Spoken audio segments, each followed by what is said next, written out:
4절로부터 9절까지입니다.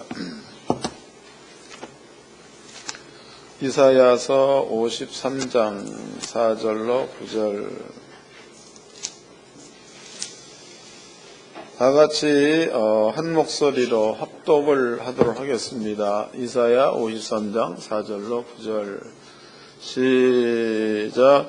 그는 실로 우리의 질고를 지고 우리의 슬픔을 당하였거늘 우리는 생각하기를 그는 징벌을 받아서 하나님에게 맞으며 고난을 당한다 하였노라.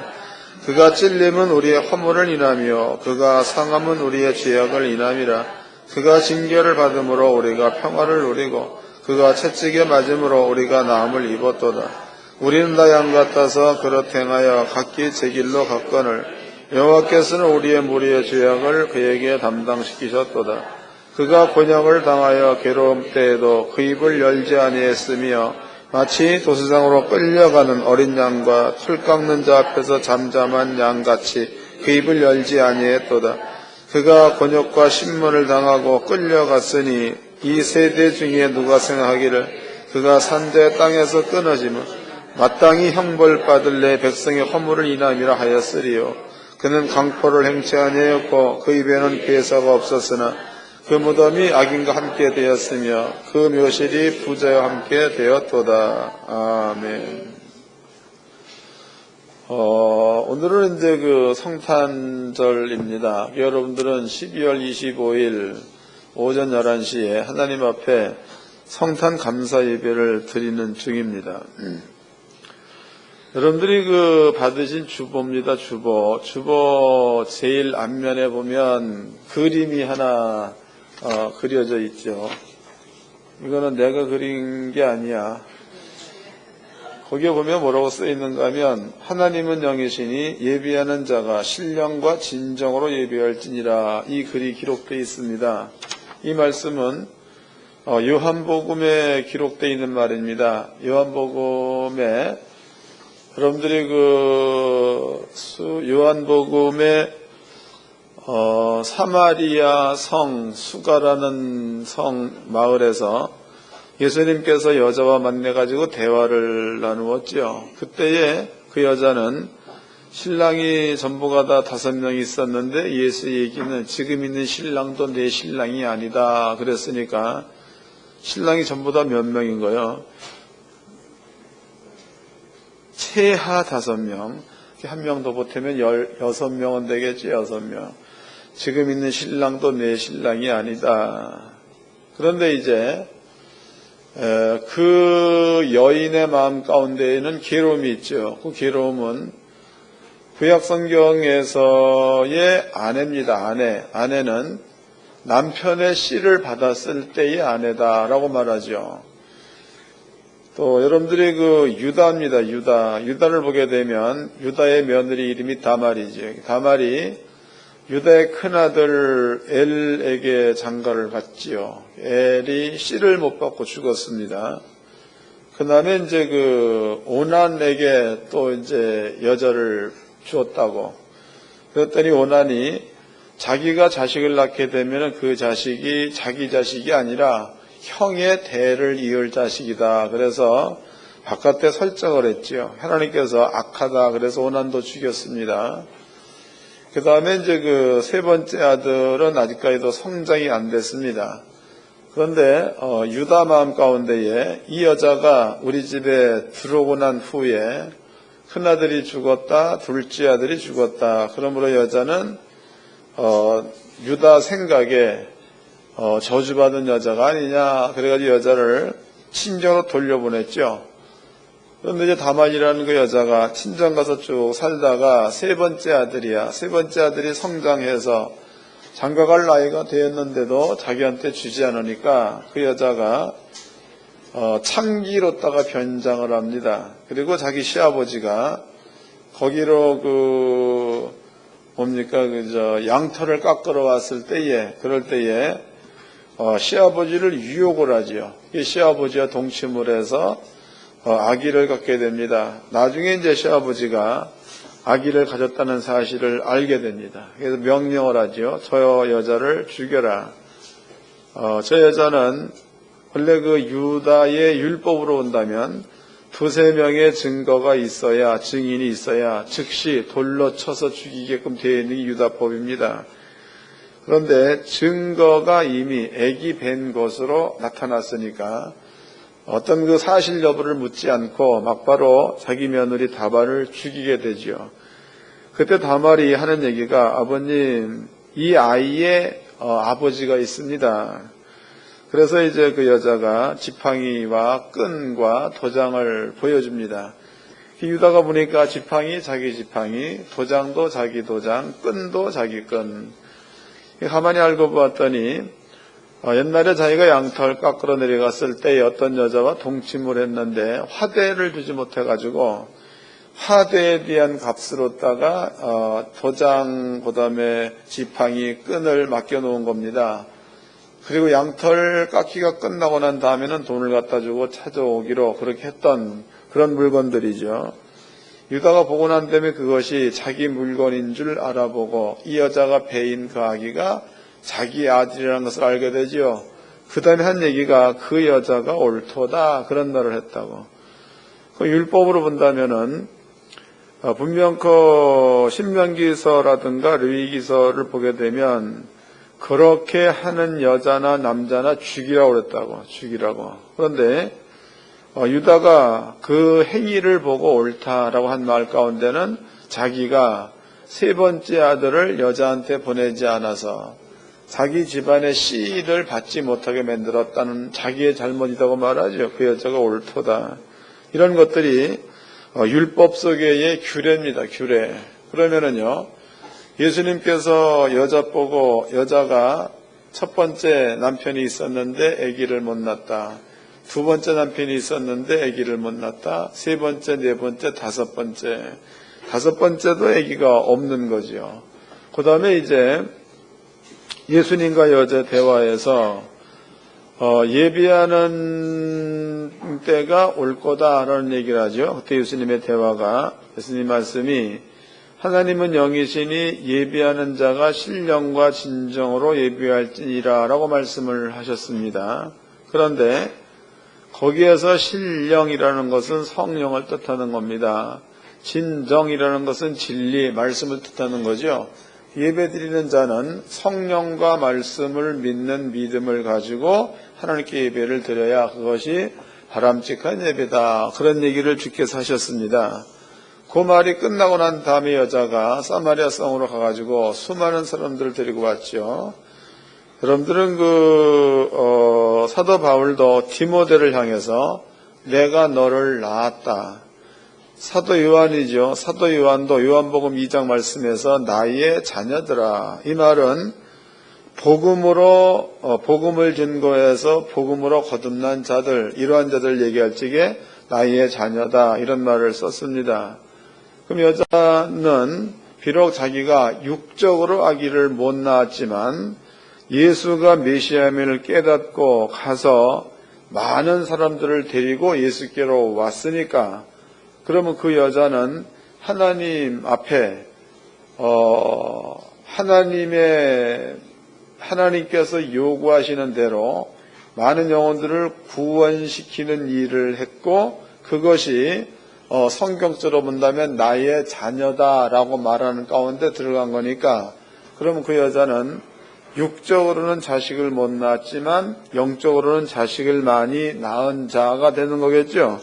바꿔 얘기해 본다면 그 여자에게는 이 예수가 메시아가 틀림이 없다라는 믿음이지요. 그 믿음과 예수가 온 그 목적이 사람들을 구원시키는 것이 목적입니다. 많은 사람을 데리고 와가지고 하나님의 자녀가 될 수 있도록 만들어준 거, 이런 일들을 예수를 만나자마자 했던 여자가 사마리아 여인입니다. 수가성 여인이 되겠죠. 그러면은 하나님 앞에 신령과 진정으로 예배드리는 자는 와가지고 예배만 참석한 자가 아니라 나가서 그 말씀을 믿고 행하는 자, 그러한 자가 하나님 앞에 신령과 진정으로 예배드리는 자라고 봐야 맞겠죠. 이게 맞는 겁니다. 때문에 여러분들이 여기에서 아무리 좋은 말씀 많이 듣는다 해도 여러분들의 마음 가운데 그 말씀이 믿음화 되어져서 그 말씀이 여러분들을 움직여 가지 않는다면 헛것을 들은 거다고. 뭔 말인지 아시나? 여러분들이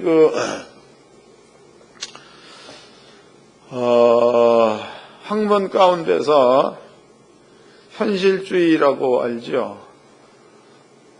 또 이상주의 이런 것도 알 겁니다. 그런 내용들은 무엇을 뜻하는가 하면, 현실주의라는 것은 간단히 얘기하면 보는 대로 판단하고 결정을 해서 가는 거, 이런 것들을 현실주의라고 얘기합니다.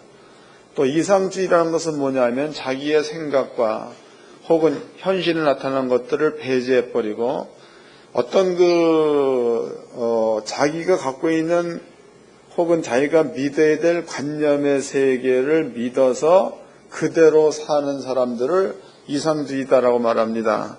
또 이제 사실주의자라는 것도 있죠. 전부 다 철학에서 쓰는 말들입니다.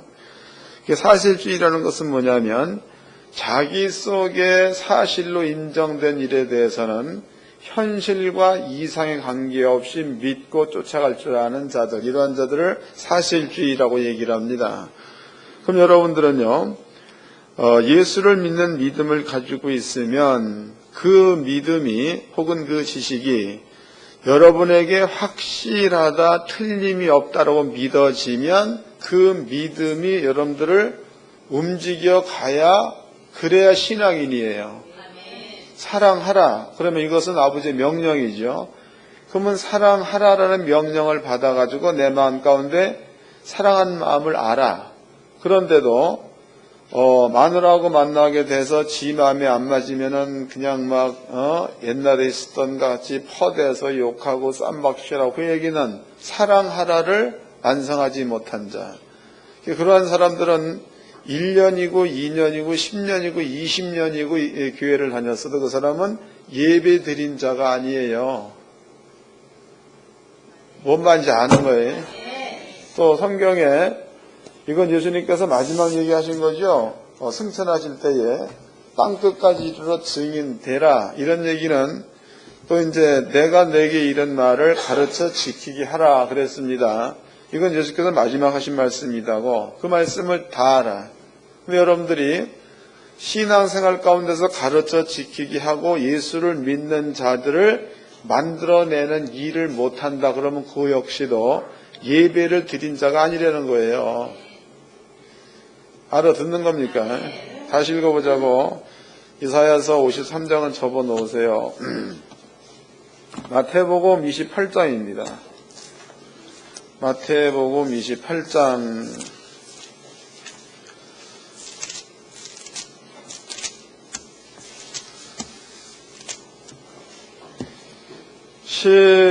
18절서부터 읽어드리겠습니다. 마태복음 28장 18절.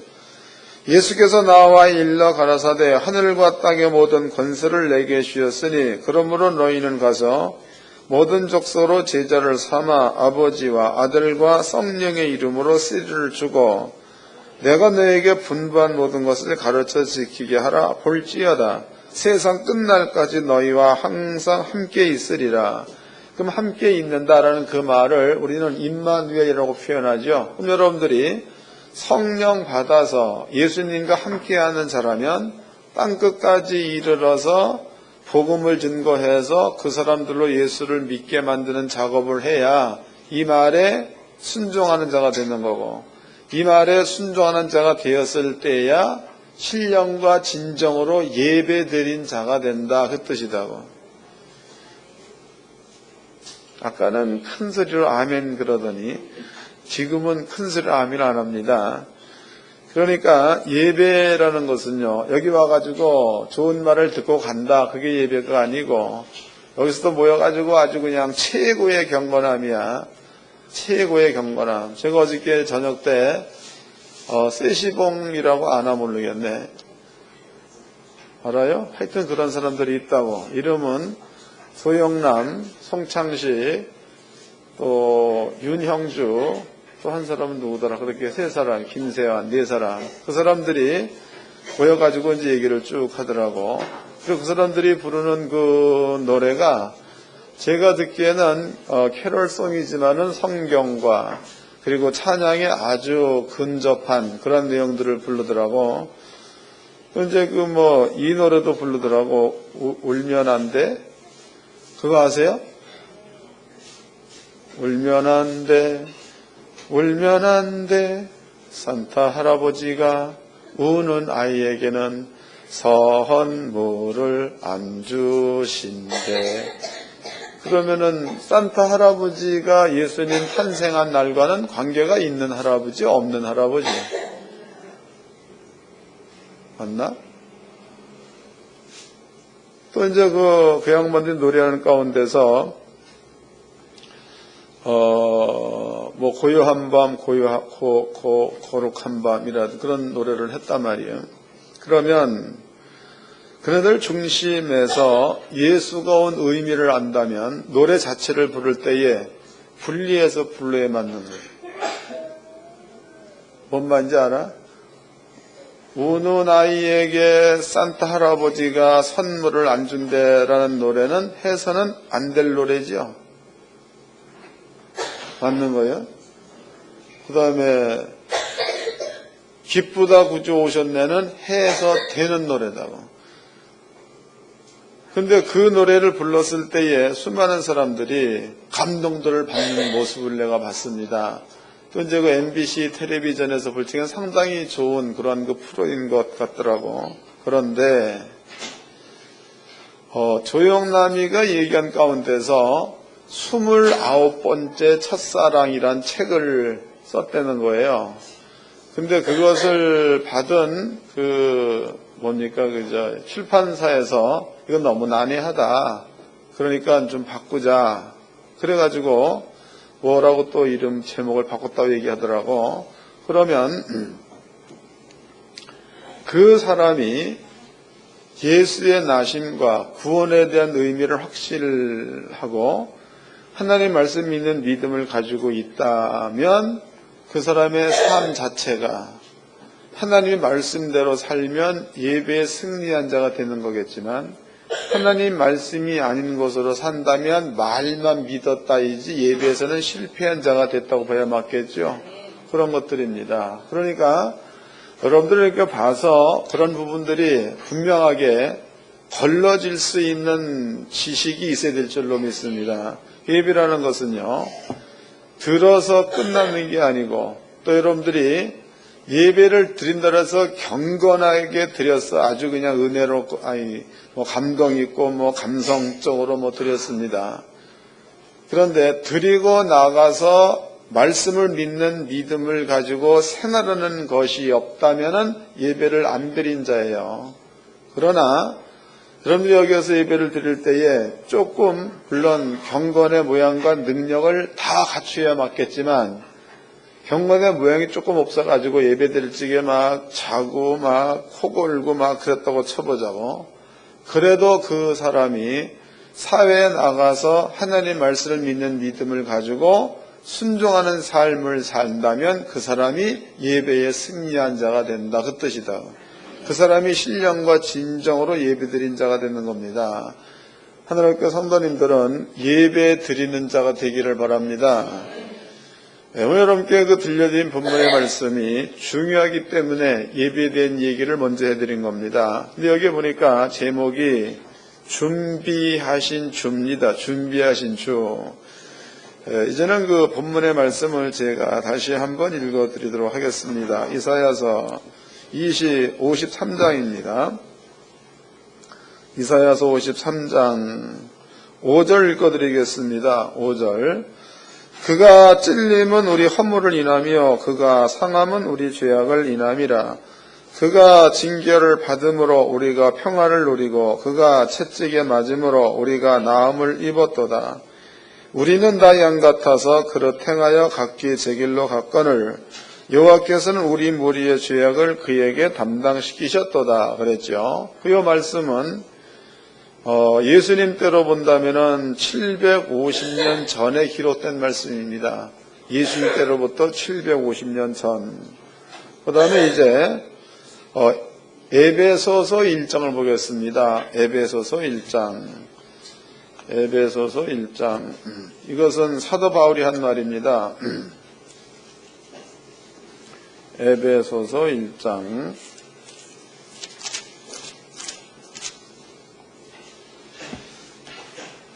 4절서부터 읽어드리겠습니다. 에베소서 1장 4절. 그 창세 전에 그리스도 안에서 우리를 택하사 우리로 사랑 안에서 그 앞에 거룩하고 흠이 없게 하시려고 그 기쁘신 뜻대로 이를 예정하사 예수 그리스도로 말미암아 자기의 아들들이 되게 하셨으니 그랬죠. 그럼 사도 바울이 얘기할 적에 창세 전에 그리스도 예수 안이란 말을 썼습니다. 창세 전. 그러면 창세 전이란 그 말은요, 천지가 창조되기 이전을 얘기하는 거죠. 창세 전에 예수 안에서. 그 다음에 이제 이사야서 53장 말씀을 보았더니 거기에 5절에 그가 채찍에 맞음으로 우리는 나음을 입었도다 이런 말들이 기록되어져 있고, 그가 찔림은 우리의 허물을 인함이요 그가 상함은 우리의 죄악을 인함이라. 우리는 그릇 행하여 각기 제 길로 갔거늘 여호와께서 우리 무리의 죄악을 그에게 담당시키셨도다 이 말이 기록되어 있습니다. 그러면 예수가 이 땅에 온 것은 지금부터 2000년 전 유대 땅 베들레헴 마구간에 예수가 왔습니다. 유대 땅 베들레헴 마구간에 예수가 왔습니다. 그 다음에 이제 하나님께서 예수를 세상에 보낼 것에 대한 계획은 에베소서 보니까 창세 전에 그 계획을 세웠다. 창세 전에. 그 다음에 이사야서를 보니까 그 예수를 왜 보내는가에 대해서 설명되어져 있죠. 그 예수를 보낸 이유가 이제는 이사야서 53장을 다시 보겠습니다. 이사야서 53장 5절입니다. 이사야서 53장 5절. 그가 찔림은, 여기서 그라는 것은 예수를 말합니다. 예수가 찔림은 우리 허물을 인하며 예수가 상함은 우리 죄악을 인함이라. 예수가 징계를 받음으로 우리가 평안을 누리고 예수가 채찍에 맞음으로 우리는 나음을 입었도다. 우리는 나 양 같아서 그릇 행하여 각기 제 길로 갔거늘 여호와께서 우리 무리의 죄악을 예수에게 담당시키셨도다 그랬습니다. 그러면 예수님 하나님께서는 이 계획을 창세 전에 세워놨다는 거예요. 창세 전에. 그런데 이제 우리가 저도 자식들을 2명이나 군대를 보냈던 그런 추억을 갖고 있습니다. 근데 군대를 저는 고생을 무지무지하게 한 군대를 갔다 왔다고. 그래서 지금은 구타가 없는데 옛날에는요, 야곱백맹이로 그때는 그 여다짓다라고 그러지, 포를 들었다 놨다 하는 쇠몽댕이, 이걸로 맞으면은요, 엉덩이가 진물로 터질 만큼 맞았다고. 또 이제 원래 옛날에는 내가 참 순했는데 요새는 조금 나빠졌다고. 여러분 때문에 나빠진 거야. 근데 옛날에 얼마나 순했는지 고참한테 대들다가 걸려가지고 뒤지게 터졌다고. 기절할 만큼 맞았습니다. 그런 군대 생활을 하고 왔다고. 그런데 이제 군대를 가기 전에는 영장이라는 게 나오지. 영장. 그 영장을 받게 되면은 몇월 며칠 날 어디까지 모이세요. 이게 이제 영장의 내용입니다.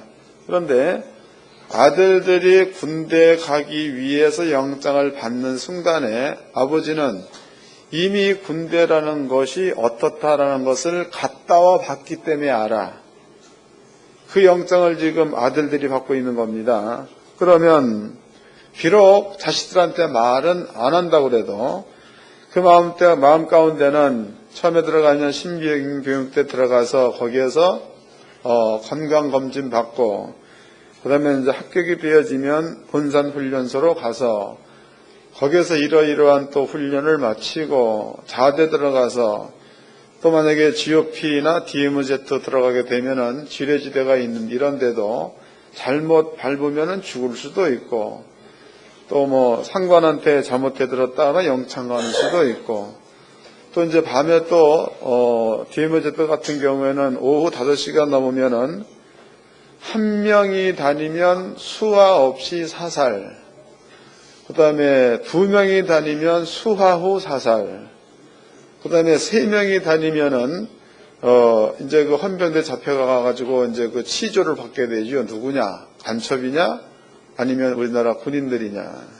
그런 것들이 군대 내에 정해져 있는 군법입니다. 군법. 그런데 잘못하면 그런 데 가서 죽을 수도 있고, 부모들의 마음 가운데는 이미 다녀온 사람들은 그런 걱정을 가지고 있다는 거죠. 그러면은 부모가 자식이 군대 들어가서 군대 생활을 하다가 휴가 나올 때 혹은 제대하기 전까지, 그럴 때까지는요 항상 걱정이, 항상 걱정. 그런데 이제 영장을 받고 갈 날짜가 됐지요. 갈 날짜가 됐으면 그 기간 동안에 비록 자식들한테 얘기는 안 한다 그래도 그러한 마음 가운데의 걱정, 근심은 가지고 있다는 거죠. 그런데 여러분들이 읽어봤던 그 성경 나온 내용 가운데서 창세전이란 말, 창세전. 그럼 하나님께서는요, 창세전에 이 땅에 예수를 보낼 것에 대한 계획을 세웠다는 겁니다. 그 다음에 이제 이사야서 53장 본문의 말씀에서는 그 예수를 땅에 보내서 어떠한 방법으로 죽일 것이다에 대해서 아버지는 계획을 다 세워놨다는 거예요. 이해가 되나? 너네들 거기 조용히 해. 선생님은 거기 왜 앉아 있는 거예요? 선생님 손 들고 있어. 그럼 하나님께서 예수님을 세상에 보낼 것에 대해서 창세전에 계획을 세웠는데 그 계획 가운데는 그냥 세워놓은 게 아니고 우리 무리의 죄악을 그에게 담당시켜야 되겠다를 계획을 세워놓은 겁니다. 여기 이제 보니까 하나님께서 선지자 이사를 통해서 당신의 계획을 설명을 하고 있죠. 예수가 채찍에 맞는 것은 우리의 질병, 사람들을 질병에서 구원시켜 주기 위해서 예수를 채찍으로 때려야 되겠다. 그 다음에 예수님의 머리에 가시면류관 썼지요. 그 얘기는 가시면류관을 썼을 때에 생각으로 짓는 죄의 값을 치르게 해야 되겠다. 또 예수님의 그 양손에 대못 박았죠. 이건 역시도 생각이 손으로 범죄케 만들죠. 손으로 짓는 죄를 예수님에게 담당시켜야 되겠다. 양다리에 또 이제 대못 박게 되죠. 그건 역시도 죄를 짓는 곳으로 가게 만들었던 다리로 짓는 죄, 이런 것들에 대한 값을 치르게 해야 되겠다. 그 다음에 이제 창으로다가 심장을 찔러서 피를 전부 다 흘리게 만들죠. 그 피를 흘려서 죄의 값을 예수 하나 죽이는 것으로다가 몽땅 치르게 해야 되겠다. 이러한 계획을 하나님께서는 창세 전에 이미 그 계획을 세워놓은 겁니다. 그러면 창세 전에 그 계획을 세워놓고 그 시간대가 지금부터 2000년 전 예수님께서 베들레헴에 올 때에, 그때에 하나님의 세워놓은 계획이 이루어지는 거다고. 그럼 여러분들이 하나님 마음 가운데는 이미 예수님을 채찍에 맞게 해야 되겠다라는 뜻이 들어있는 거고, 하나님 속에는 예수님을 양손과 양발에 대못을 박아야 되겠다라는 뜻이 들어가 있는 거고, 하나님의 생각 속에는 예수님의 심장을 창으로 찔러서 모든 피를 뽑아내야 되겠다, 이러한 생각이 하나님의 생각 가운데는 들어가 있는 겁니다. 그러면 창세 전에 하나님께서 그 계획을 세워놓고 그때로부터 베들레헴의 예수가 올 때까지 하나님은 그 마음을 담고 있는 거다고. 그 마음을 담고 수천 년 동안에 지난 다음에 베들레헴 땅에 예수를 보냈다 이 말이에요. 그러면은 지금 우리가 부르는 노래지요. 그 노래들을 보면 전부가 다 사람들에 관한 노래이지 하나님의 마음을 요만큼이라도 알아서 그 마음을 읽어서 노래로 만든 내용은 거의 없는 겁니다. 바꿔 얘기해 본다면 자식이 돼서 부모 마음을 모른다 그 말이다고. 그런데 이제 우리는 그 성경을 통해서 아버지의 마음을 알 수가 있는 거죠. 또 성경에 계명 가운데서 1계명서부터 3계명까지는 신에 관한 계명, 4계명까지, 그 다음에 5계명서부터는 사람에 관한 계명입니다. 그런데 5계명에서 가장 먼저 하고 있는 그 말이 내 부모를 공경하라. 이것은 약속이 있는 첫 계명이니 그 말은 뭘 뜻하는가 하면 부모의 사랑을 아는 자는 신의 사랑도 안 되는 거예요. 그게 뭔 뜻이냐면 요새 어떤 이단들은 지네 말을 안 들으면 집에서 나오라고 얘기하고 지네 말을 안 들으면 부부지간에 이혼해도 괜찮다고 이런 사람들이 있습니다. 여러분들 그런데 미혹되지 말기를 바랍니다. 또 하늘학교 성도님들은요 성경 말씀에 대해서 차근차근 공부했던 분들이니까 성경에서 안 맞는다 그러면은 미혹당하지 말라고 바보처럼. 그런데 이제 분명히 성경에서는 5계명에 내 부모를 공경하라 그랬으면 부모의 사랑과 하나님의 사랑이 같다는 거예요. 뭔 말인지 아세요? 부모의 사랑은 자식한테 뭔가를 요구하는 게 아니고 끊임없이 주고 그 자식이 잘 되기를 바라는 게 부모의 사랑이다고. 그런데 이 교회 안에서 부모와 자식 간을 갈라놓는 일이 생기고 부부지간을 갈라서게 만 이런 일들은 하나님께서 원하시는 일이 아니라는 거죠. 근데 지금 이 시대에 많은 사람들이 그러한 것들이 무슨 신앙생활을 잘하는 것으로 이렇게 많은 사람들이 있습니다. 여러분들은 거기에 미혹당하지 말기를 바랍니다. 하나님께서는요 이미 창세 전에 우리를 위해서 예수를 요러한 방법대로 죽여야 되겠다 이러한 계획을 아버지가 세워서 그래서 예수를 땅에 보냈다 이 말이에요. 그 기간이 오래된 거예요. 아주 오래된 거예요. 그럼 오랜 기간 동안에 하나님께서는 그 일을 이루기 위해서 차근차근 준비하시고 그 일을 이루기 위해서 계속적으로 시행을 하신 분이 하나님이라고. 그럼 하나님께서 만약에 예수를 땅에 보냈다. 그러면 이제 예수가 땅에 왔을 때에 영적으로 본다면 천사가 움직이고 예수가 땅에 왔을 때에 목자들이 이야기를 하고 예수가 땅에 왔을 때에 많은 사람들이 깜짝 놀라는 사건들이 벌어졌다고. 그런데 예수가 땅에 온 다음부터 예수님에게 주어져야 될 일들은 이사야 53장의 일이 주어지는 거예요.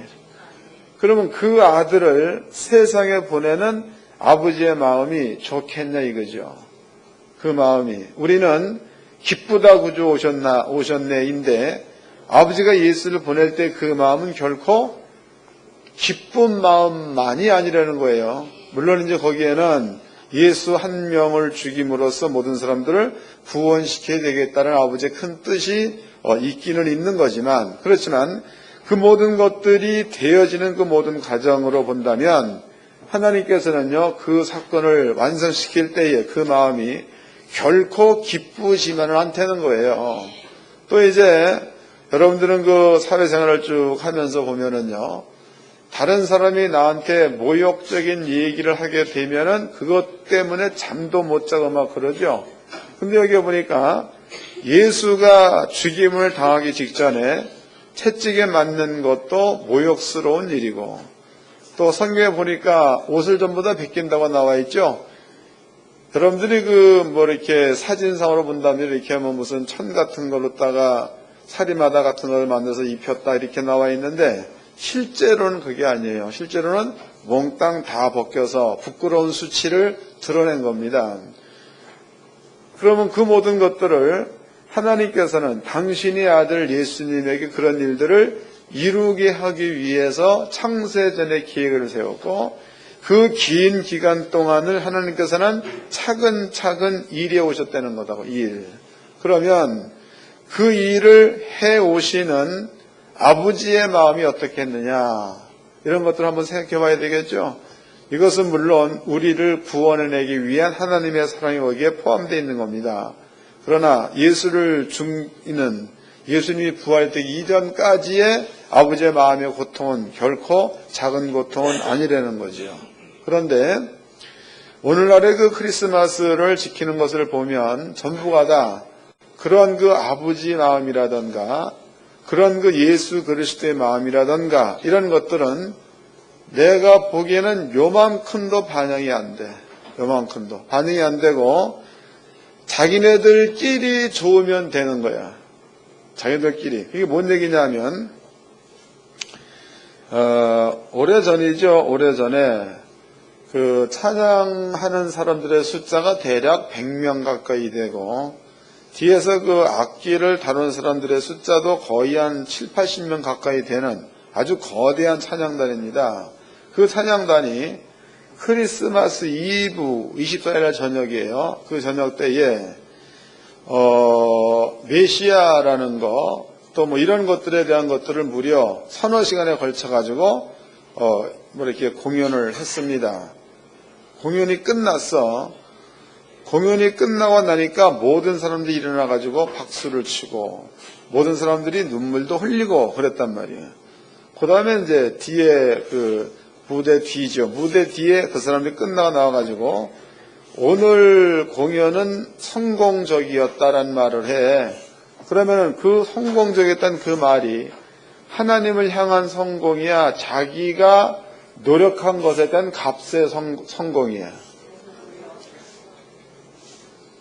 교회 안에서 12월 24일 행해지는 행사가 거의 다 그런 모양이에요. 또 이제 사랑이라는 것은 아버지의 사랑으로 우리를 구원하기 위한 희생적 사랑이 되어져야 맞는 건데 요즘 크리스마스 날의 사랑은 그런 사랑에서는 멀리 떠나 있는 거죠.